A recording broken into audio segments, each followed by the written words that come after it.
ഇപ്പോൾ തന്നെ കേരള മാർക്കറ്റ് കുത്തകകളുടെ കൈകളിലാണ്. നികുതി പൂർണ്ണമായി എടുത്തുകളയുകയോ കുറയ്ക്കുകയോ ചെയ്താൽ കുത്തക കമ്പനികൾ സുലഭമായി ഇവിടെ കോഴി വളർത്തൽ തുടങ്ങും. വിൽക്കുന്നവർ പറയുന്നതാവും കോഴിയുടെ വില. കോഴിയുടെ നികുതി കുറയ്ക്കാൻ സർക്കാരിൽ വലിയ സമ്മർദ്ദമാണ് ഉള്ളത്. 3 തവണ കോഴിയുടെ നികുതി 5% സർക്കാർ തീരുമാനിച്ചിരുന്നു. കേരളത്തിലെ കോഴി കർഷകരുടെ നികുതി എടുത്തുകളഞ്ഞാൽ ഇവിടെ ധാരാളമായി ഫാമുകൾ ഉണ്ടാവും. 10 ലക്ഷം കിലോ കോഴിയുടെ കാശ് കണക്ക് കൂട്ടുമ്പോൾ അത് ഒരു കിലോയ്ക്ക് ഒരു ആവറേജ് 80 രൂപ വെച്ച് കൂട്ടുമ്പോൾ ഒരു ദിവസം എത്ര ലക്ഷം രൂപയാണ് അന്യ സംസ്ഥാനങ്ങളിലേക്ക് നമ്മുടെ ആൾക്കാരുടെ കാശ് പുറത്തേക്ക് പോകുന്നതെന്ന് കണക്ക് കൂട്ടണം.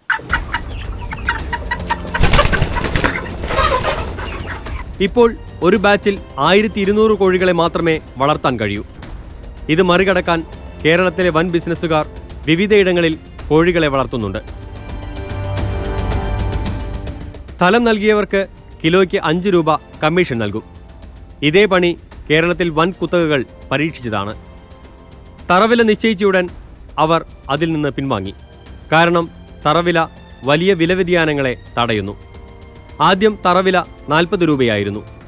പിന്നീടത് 60-70 രൂപയാക്കി. അവസാനം 95-ൽ എത്തി നിൽക്കുന്നു. മാർക്കറ്റിൽ വിലവ്യതിയാനം ഉണ്ടാക്കുന്നതിലൂടെയാണ് കുത്തകകൾ ലാഭം കൊയ്യുന്നത്.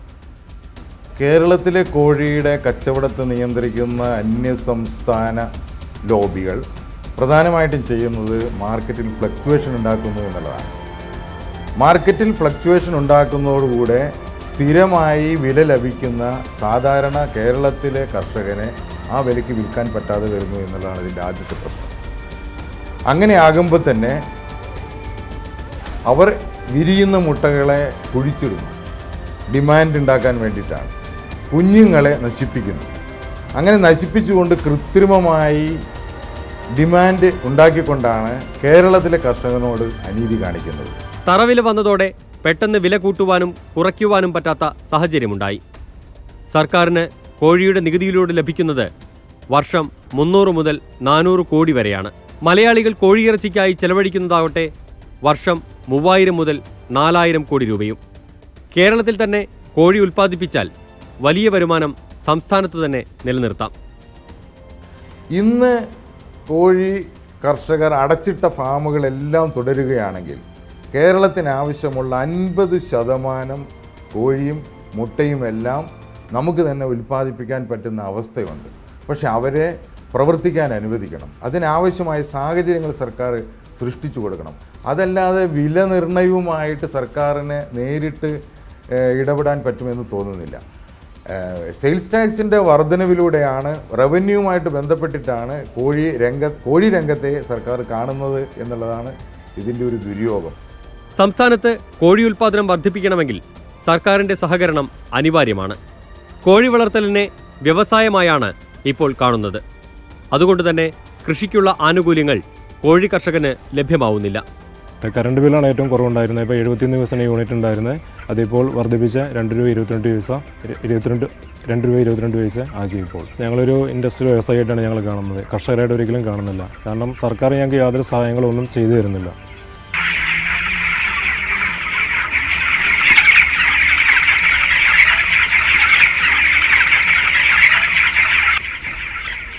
കേരളത്തിലെ പൂട്ടിക്കിടക്കുന്ന ഫാമുകൾ പ്രവർത്തിക്കുകയും നിലവിലുള്ളവയിൽ കൂടുതൽ കോഴിയെ വളർത്തുകയും ചെയ്താൽ ഒരു പരിധിവരെ നമ്മുടെ ആവശ്യത്തിനുള്ള ഇറച്ചി ലഭിക്കും.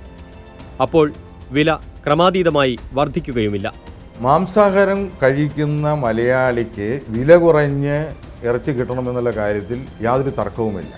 അതിനെ കേരളത്തിൽ ഉൽപ്പാദിപ്പിക്കപ്പെടുകയും അത് ടാക്സ് ഫ്രീ ആയിരിക്കുകയും ചെയ്യുമ്പോൾ 2 കാര്യങ്ങളാണ് നമുക്ക് നടത്താൻ പറ്റുന്നത്. ഒന്ന്, കേരളത്തിൽ കൃഷി ചെയ്യുന്ന കോഴി കർഷകനെ അവൻ്റെ ജീവിത ഉപാധിയായിട്ട് അത് എടുക്കുകയും അത് കേരളത്തിൽ തന്നെ മലയാളിക്ക് തന്നെ വിൽക്കുന്ന ഒരവസ്ഥ വരുമ്പോൾ തീർച്ചയായിട്ടും വില കുറഞ്ഞ് ലഭ്യമാകുകയും ചെയ്യുന്നു. കോഴി വില നിർണ്ണയിക്കുന്നതിൽ സർക്കാരുകൾക്ക് യാതൊരു പങ്കുമില്ല.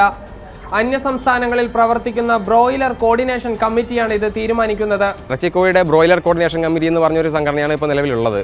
അത് അന്യസംസ്ഥാനങ്ങളാണ് പ്രവർത്തിച്ചുകൊണ്ടിരിക്കുന്നത്. കേരളത്തിലും ഉണ്ട്. പക്ഷേ എന്നിരുന്നാൽ കൂടി അവർ നിശ്ചയിക്കുന്ന വിലയാണ് ഇപ്പോൾ കേരളത്തിലെ മാർക്കറ്റ് വരെ വന്നുകൊണ്ടിരിക്കുന്നത്.